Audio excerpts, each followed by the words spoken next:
Hello, friend. Welcome to December 2025, the last month of the year. Let's see what's going to happen in December and how we can make the most of it.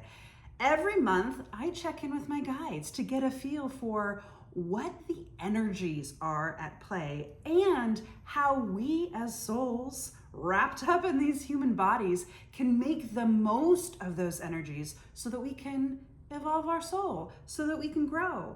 It's basically like every month is giving us some material and we're looking at how can we take that material and use it so that we can grow up spiritually, but also enjoy life and make the most of it. Now this month, a side note, you might notice sound is a little horrible. My microphones they just decided not to work. So I wanted to make sure to get this video to you by the time December starts. So we're working with what we got. And in January 2026, where I go over all of 2026 and what we can do and make the most of for the year ahead, I'll have new microphones. So yay, there will be a brand new world, not only for you and me, but also for my personal sound. Now, if you've watched any of the previous monthly spiritual forecasts, you know that December is one that my guides had kind of been alluding to was going to be kind of a dramatic month. So we're gonna check back in January to see how it goes. But the image that came to me for December was one of like tectonic plates. You know how with earthquakes that there's the old crust going down, right? And the new crust being pushed up? That old image from science class. That's what's happening in December. Now I'll go through each of the three areas that they say for us to kind of focus on and work on. But essentially that's the idea, is that we have all of these old energies that are crumbling away, that are going away, and the new energy is coming in. And it's the friction of those two energies that causes a lot of chaos and drama and discomfort. It's just we're so used to the way things were that when this new energy comes in, it's uncomfortable, and it takes us a little bit of time to adjust and to get in alignment with what it is. And so we can feel a little out of sorts when that happens. That's understandable. So interestingly enough, these three images, we're really working with the earth this month. The three images and information that came to me from my guides was all about like the ground, right? As if we're growing new crops and that the earth is being churned up. So we're gonna move forward and see what we can make of this analogy. So the first thing my guides talked about, they keep on talking about it, is rest. This time they said deep rest. Like every month, they get a little bit stronger about how we need to calm the fuck down and just take a nap, I guess. But honestly, this is more than just taking a nap. The message that came through was really one of letting the ground go fallow. So for those of us in the Northern Hemisphere, we're in winter right now. And it was really playing with that winter concept.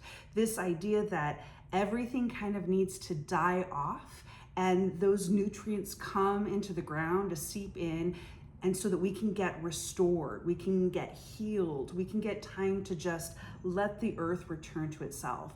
In the full message, which I link down below, right? Down below you can find the whole message that they gave me, as well as some different prompts that I put together to help you make the most of the month ahead. In that, they really talk about how in our current culture, we are always so like go, go, go, that we're trying to get the most out of everything. We try to get the most out of the earth. We try to get the most out of ourselves. We try to get the most out of other people. We don't give ourselves a lot of time to just rest and let things be kind of nothing for a while. So when they talk about deep rest, they're not talking about, going in and taking a nap for 5 days. So if that's your thing, do it. They're talking about letting things die in your life. Like letting things let go, pulling away the energy you're giving from things so that they can be released from your life. What might that look like in practicality? We're talking a lot in metaphors and analogies, but what does that look like in your actual life? This means there might be different activities or people or work that you participate in or engage with or relate to that maybe not really fill you up and don't really serve your highest needs. So the idea is that this is a great month in December to start pulling your energy out of those. This is when you start saying no. This is when you start saying, I have other plans, or I'm busy, or I can't right now, so that you're pulling away. If it's really important, if this is something that really needs to be a part of your life, it will be there in January when you wake up again, when you're ready to tackle the new year and the new energy. This is the year to let things go and see what, in letting it go, just naturally falls away and leaves your life. Now, they talk about it as we get into some of the future tips. They talk about it's important for us to clear out at this point because we're going to start growing new things. And we can't grow new things when we're still cluttered with all of the old things that aren't serving us. So let it go. This is a time to rest up, to release, to let things die, and to just settle into December and let it be whatever it is, however it wants to show up. Okay, and number 2 is to look for moments of joy in your life.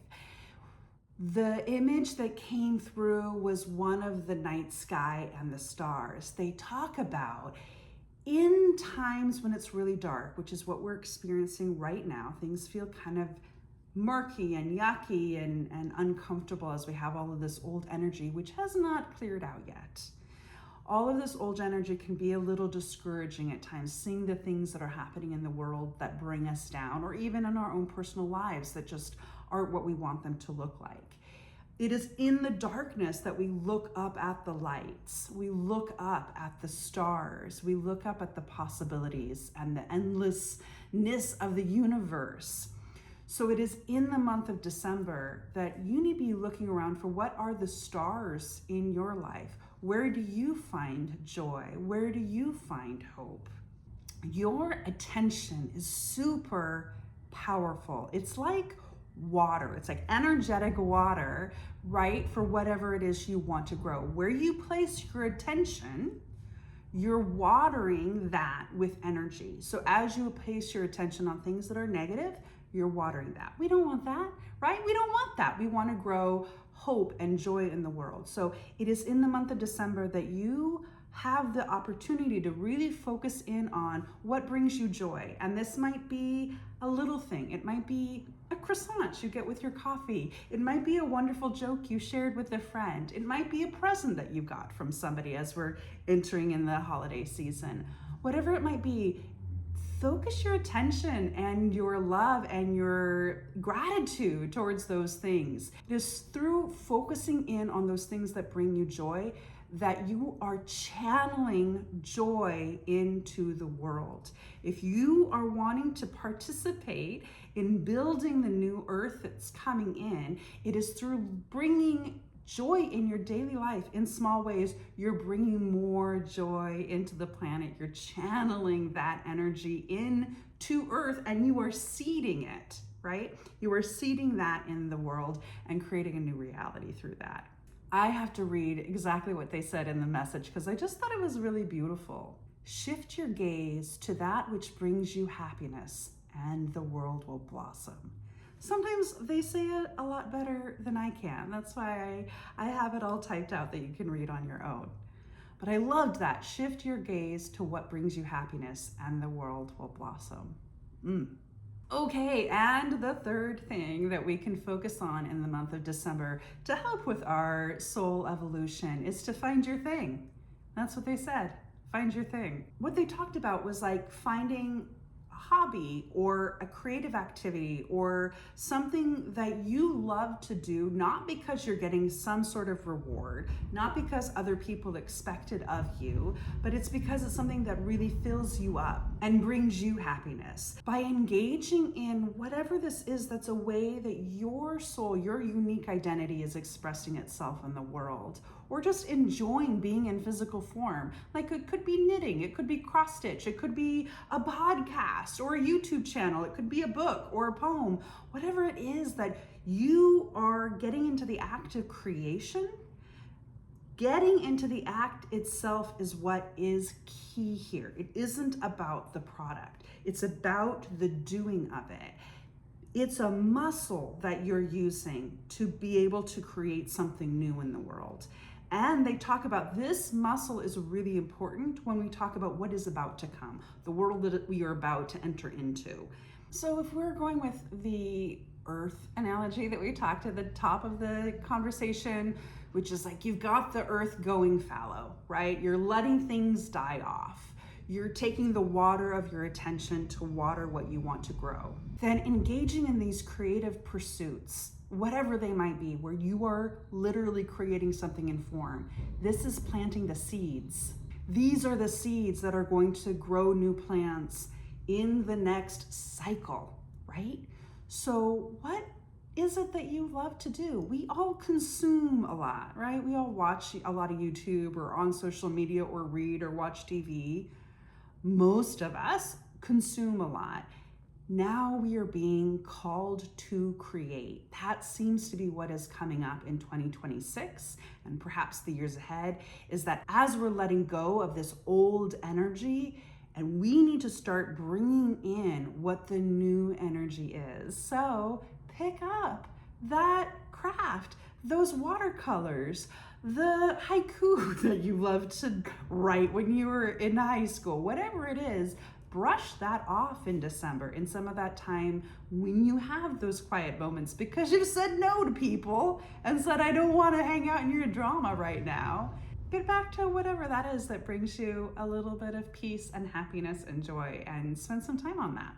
Okay, so that's December in a nutshell. I like to get through these pretty quickly so that you can get right to the meat. Download the worksheet down below so that you can work through the prompts and start to think about how you want to make the most of December. Subscribe, of course, hit the bell, get notified when the 2026 video comes out. And what I'm getting up to creating is I'm creating this new series where I take the reincarnation framework, how it all works, how we plan our lives, how we pick our personalities and the people that we're living with, and I turn it into a game framework so that we can have a little bit of fun with it. Because life is hard enough. We might as well have it be a little bit of a game that we're playing. So check the first episode of the series out and stay tuned for what else is coming out in 2026.